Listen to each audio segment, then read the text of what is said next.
Hey, today I'm with the lovely Sarah. We're out here in New York Central Park. I'm going to be talking about making your background and your foreground look natural when using Fill Flash. It's all going to happen on today's episode of Ask David Bergman. Hey there, everybody, welcome back. Here I am, as always, answering your photography questions. If you've got photo questions, you know what to do by now. You go to askdavidbergman.com, submit the form on that site, and I just might pick your question to answer right here on a future show. I'm out here with Sarah today. Thank you so much for modeling for me. She's not mic'd, so she's just going to be a mime for me today, but I appreciate you being gracious enough to model for us today. And we're out here in New York Central Park because I got a question from Stephen P. And Stephen asked, when I try to shoot outdoors and use Fill Flash, I often end up with my background looking fake, almost like it's a paper backdrop. What am I doing wrong and how can I make it look more natural? Thanks, Stephen, for asking that question. It's a great one. It's actually a very common scenario. When you're out here in the park in a place like this and you want to make portraits, you have a beautiful model with you and you want to make portraits, if you just shoot available light, it sometimes can look okay if you use the light properly. Maybe you bring a reflector or something like that. But if you really want to make it look great, the problem with shooting available light is you're really at the whim of whatever the light is at that time. Now, we're in a shady area. We're under some trees here. I picked this spot purposely so we could control the light a little bit more, but she's going to be much darker than the background in this situation. And then if we were out in the sun somewhere and the light was hitting us directly, then we would really have to deal with whatever that light is, and we'd have to move things around, and we wouldn't necessarily have to, be able to choose the way, the background, the direction that we want to shoot. So by using Fill Flash, by bringing in some light, I can then control the light on her much more carefully and also do some things with the background. The challenge is, Stephen, as you have realized, sometimes if you don't balance that foreground and background properly, it looks a bit unnatural, and that background really can look a little bit fake. Stephen sent me some of his own photographs. I was curious what he was seeing and how his pictures were looking, and it's a very common scenario to have that background just not look natural. And really the things to be concerned about are the quality of light and the quantity of the light. And those two things, the idea is to match the background as much as possible. If you want it to look natural, you don't want it to look like you're using flash. If it looks just like, big flash, like the old cameras, the old little point and shoot cameras that you would just turn the flash on, you take a picture, and the background goes really dark, right? And the subject is just lit up so super bright, and it just looks like a flash photograph. The best kind of photographs, in my opinion, or when you use flash, but it doesn't look like you're using flash. So you want to match that background as much as possible. So when we're talking about quality of light, we're talking about whether it's a hard light or a soft light. Now, you probably know by now, we've all talked about this 1,000 times, but just as a refresher, a soft light is from a bigger light source, a bigger perceived light source. A smaller light source is going to give you a very hard light. Now, what we mean by that is a simple Speedlite, a little Speedlite with the front element looks just like that. It's very small. If I photographed Sarah with that, and I did this a little bit earlier so you can see what those pictures look like, that's a very hard light. It's not a natural looking light because it's just very hard, it's hitting her directly, and it doesn't match the background, right? The background, we're in this soft, the light is bouncing from everywhere. We don't have any direct light here, and I've got that hard direct light on her. It really looks unnatural. So that's one thing that's going to make the background not look right. Something just doesn't look right. Even if you can't quite put your finger on it, it just doesn't look right.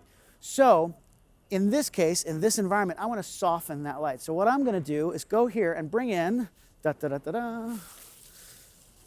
Photek SoftLighter, right? So I've got a Speedlite in there, and then this is the 60-inch Photek SoftLighter. This is one of my favorite modifiers. It's super easy to travel with. It's a little long because it's the 60-inch, but it folds up just like an umbrella, and then it has this outer diffusion you can put on it, and it's a very soft light. So in this environment, it's going to be much more natural looking because it's going to match a lot closer to what the light is here. As opposed to just shooting available light, it's never quite going to be bright enough, and it's not going to be directional enough. We still want some direction, and we still want to light up her face really nicely, but this is going to give us all the light that we need, and it's going to be a little more natural looking. So let's take a few pictures with this, and then I'll talk about matching the background. So there we go. Just back up just a couple inches there, and I'm going to bring that right in, like so. We can finally put Sarah to work here.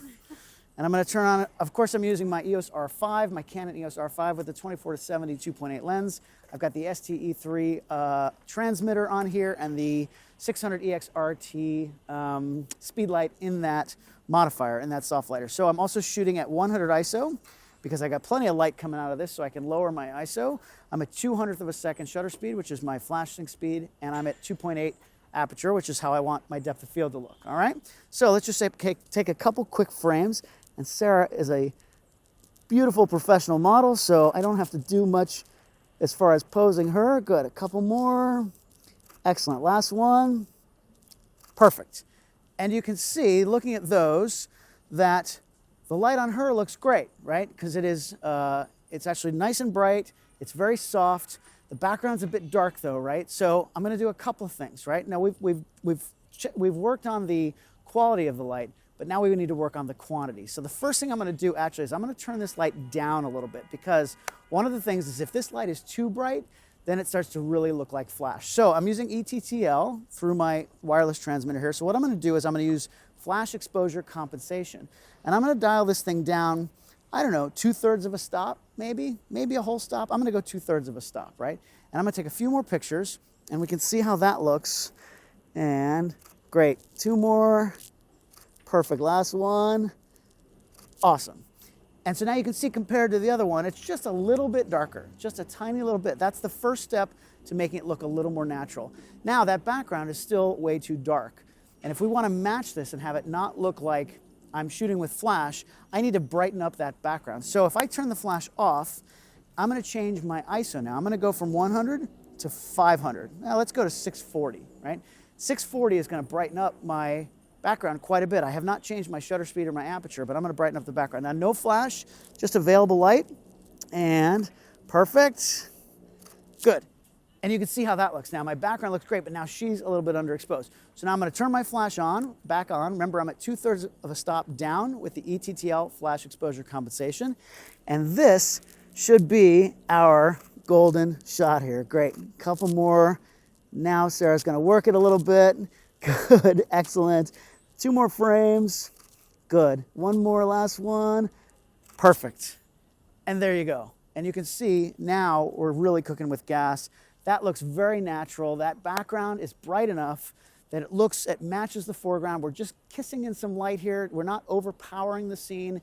We're just doing it with the ETTL down, the flash exposure compensation down 2/3 of a stop. It's just giving us enough light to look natural, but not overpower the scene. That is the trick to making your background look as natural as possible. Now, one more thing, if you wanted to do this, if we were out on the beach, for example, and the sun was setting, and the background was really a nice orange color, right, at that late day, early morning sunrise or sunset. I don't usually see sunrise very often. I'm more of a sunset person. But if that color was really orange, right, the mistake a lot of people make sometimes is that they'll use regular flash and it's just a white light against an orange background. That's also going to look unnatural. So by using a gel, you can put a CTO gel, either a full CTO if it's a very bright, very orange, deep orange day, or you could use maybe a half CTO just to warm the light up just a little bit. It's gonna make a big difference in your final picture, and it's gonna match that background. And that is how you make your background look more natural. Simple, right? Easy peasy. Thanks, Sarah. She's muted today. But thanks, Stephen, for asking that question. I hope that helps all of you out there. Remember, of course, if you have your own questions, you're gonna go to askdavidbergman.com, submit that form on the site. Also, Sarah's already a subscriber to Adorama's YouTube channel. I hope you guys are too. If you're not, go ahead and click that button down below. Use that little bell icon. You'll be notified as soon as new shows come out all week long right here on Adorama TV. Don't forget, of course, I'm back here every Monday at 10 a.m. Eastern. I'll have a new question next week. Maybe we'll be back out here. Maybe we won't. You'll have to tune in to find out. Hope you'll join me right back here next week on Ask David Bergman.